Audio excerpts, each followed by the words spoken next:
मैं जोगेंद्र कथूरिया बेबाक तीखे बोल चैनल की टीम आज पहुंची है लाखन माया गुरुद्वारा के किनारे। जोड़ के किनारे हमारे दो चार साथी लाखन मायरा के ये वीरेंद्र जी बैठे हैं। क्या हाल है वीरेंद्र जी? हाँ जी जोगिंदर जी, बहुत बढ़िया। आप सुनाओ, आप कैसे हो? और मास्टरी किसी चल रही है थारी? मास्टरी किसी चाल रही है, जैसा कि आपको पता है मास्टर तो रहे ही नहीं। क्यों ये सरकार नहीं चाहती? क्योंकि जब से सुप्रीम कोर्ट का फैसला आया है 8 अप्रैल को, उसके बाद हमारे जितने भी पीटीआई साथी हैं बिल्कुल दिन रात बिल्कुल एक टेंशन के साथ सोते हैं और टेंशन के साथ ही उनकी सुबह हो जाती है। अब तो मास्टर नहीं रहे, हम तो सिर्फ क्या है, पशु पिलाने के लिए जोड़ के पास आए हुए हैं। बस एक टेंशन के साथ हमारी दिन रात गुजर रही है। ऐसी क्या बात रही जो आपका रोजगार खतरे में आ गया? जोगिंदर जी, 1983 पीटीआई जो कि हम 2006 और में हमारी जो भर्ती प्रक्रिया चालू हुई थी, उसमें क्या है हमने पार्टिसिपेंट किया।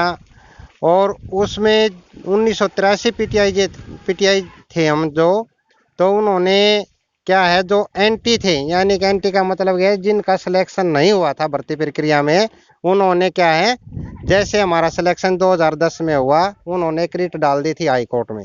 हाई कोर्ट में डालने के बाद क्या है 2012 में उनका फैसला हाई कोर्ट का सिंगल बेंच का, तो उसमें सुप्रीम क्या नाम है हरियाणा को हाई कोर्ट ने फैसला सुना दिया था कि ये भर्ती रद्द कर दी जाए। किस बात पे? क्योंकि इसमें जो सिलेक्शन प्रक्रिया थी उसको गलत बताया गया था। फिर क्या है हमारा जो यूनियन है वो डबल बेंच में गई। डबल बेंच में जाने के बाद क्या हुआ, उसने भी इसको क्या है भर्ती प्रक्रिया को गलत बताया। फिर हम सुप्रीम कोर्ट में चले गए। सुप्रीम कोर्ट में भी क्या है जज साहब ने इस डिसीजन को सेम रख दिया।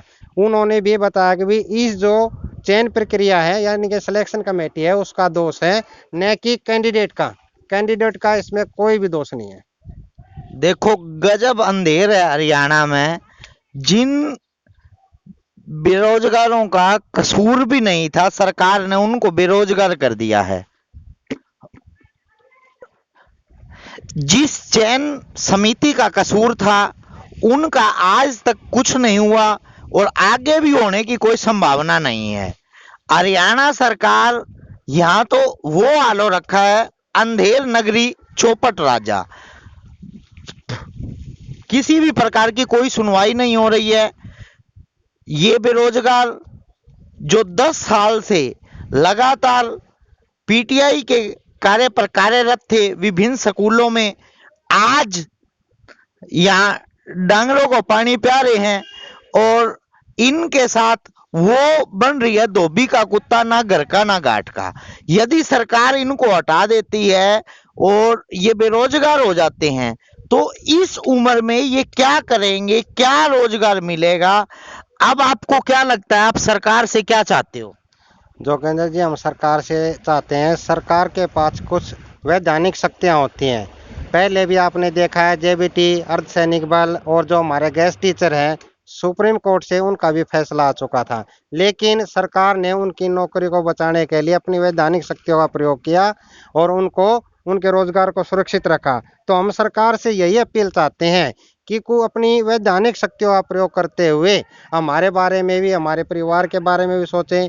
क्योंकि हमारे 1983 पीटीआई में से कुछ साथी हमारे ऐसे साथी हैं 34 या 35 जो इस दुनिया में नहीं रहे, यानी कि वे गुजर चुके हैं। और कुछ साथी ऐसे जो क्रोनिक बीमारी से जूझ रहे हैं। और कुछ साथी हमारे ऐसे हैं जो दूसरे डिपार्टमेंट को छोड़कर हमारे एजुकेशन डिपार्टमेंट में आए थे। और कुछ साथी हमारे ऐसे कम से कम 40 या 45% ऐसे हैं जिनकी उम्र क्या है 50 और 55 के आसपास हो गई है। और सरकार ने क्या किया है दूसरी भर्ती प्रक्रिया चालू कर दिया है और उसमें क्या एक टेस्ट रख दिया है। आप बताओ हमारे को कि जिस आदमी की यानी कि जिस अध्यापक की उम्र 50 या 55 हो गई है वो टेस्ट को कैसे क्वालिफाई करेगा? क्योंकि अब हमारे को 10 साल हो चुके हैं। 10 साल होने के बावजूद भी हमारा रोजगार क्या है वो सुरक्षित नहीं है। और 10 साल के बाद भी हमारा रोजगार सुरक्षित, हम कहाँ जाएंगे? हम हमारा परिवार क्या करेगा, हम टेस्ट को कैसे क्वालिफाई कर पाएंगे। और जिन परिवारों के जो हमारे अध्यापक थे वे गुजर चुके हैं, उनके परिवार का क्या होगा। तो इसलिए हमारी सरकार से गुजारिश है कि इन सभी चीजों को देखते हुए अपनी वैधानिक शक्तियों का प्रयोग करते हुए हमारे रोजगार के बारे में थोड़ा पॉजिटिव सोचें, क्योंकि कसूर था जिसका वो तो बचाए जा रहे हैं और जिनका कसूर नहीं है वे मारे जा रहे हैं। तो मेरी जोगेंद्र जी, आपके चैनल के माध्यम से मैं सभी सरकार से, अपने मुख्यमंत्री मनोहर लाल खट्टर जी से और हमारे जो एजुकेशन मिनिस्टर है कुंवरपाल गुर्जर जी से अनुरोध करता हूं कि वे हमारे रोजगार को सुरक्षित रखें। हम उनके बड़े एहसानमंद रहेंगे और हम आपको विश्वास दिलाते हैं कि ये सरकार जो है रोजगार छीनने वाली नहीं है, देने वाली है। लेकिन हमारे दिल में ये होते हैं, हम तो जब मानेंगे जब ये हमारे रोजगार को सुरक्षित रखेगी। देखो, जब 2014 में भारतीय जनता पार्टी की सरकार हरियाणा में बनने से पहले मनोहर लाल खट्टर और जो बीजेपी का घोषणा पत्र था, ये कहा करते रोजगार देंगे, गेस्ट टीचरों की जो नौकरी है इसको बिल्कुल सुरक्षित कर देंगे और रोजगार के अवसर ज्यादा से ज्यादा उपलब्ध करवाएंगे। ये 1983 जो पीटीआई है, इनकी गर्दन पे बेरोजगारी की तलवार लटका दी। आज तक जो हरियाणा सरकार है गेस्ट टीचरों को पक्का नहीं कर पाई, जिस वादे से ये बनी थी। अब थोड़े ही दिन पहले एक टीजीटी इंग्लिश की जो भर्ती प्रक्रिया चल रही थी उसको भी रद्द कर दिया।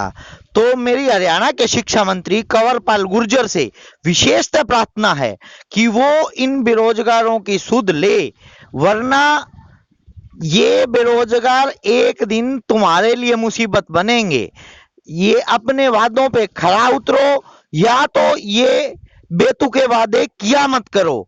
अगर आपने वादे किए हैं तो उन वादों पे खरा उतरो और इन जो तलवार लटका रखी है बेरोजगारी की, इन 1983 पीटीआईओं पर, इनकी सुध लो। और मेरी हरियाणा सरकार से, खट्टर सरकार से बिल्कुल विनम्र प्रार्थना है कि आप जो ये बेरोजगार हो चुके हैं, इनके ऊपर तलवार लटका दी है आपने बेरोजगारी की, इसको सुरक्षित, इनके रोजगार को सुरक्षित करें, अपनी वैधानिक शक्तियों का प्रयोग करें और इनकी सुध लें।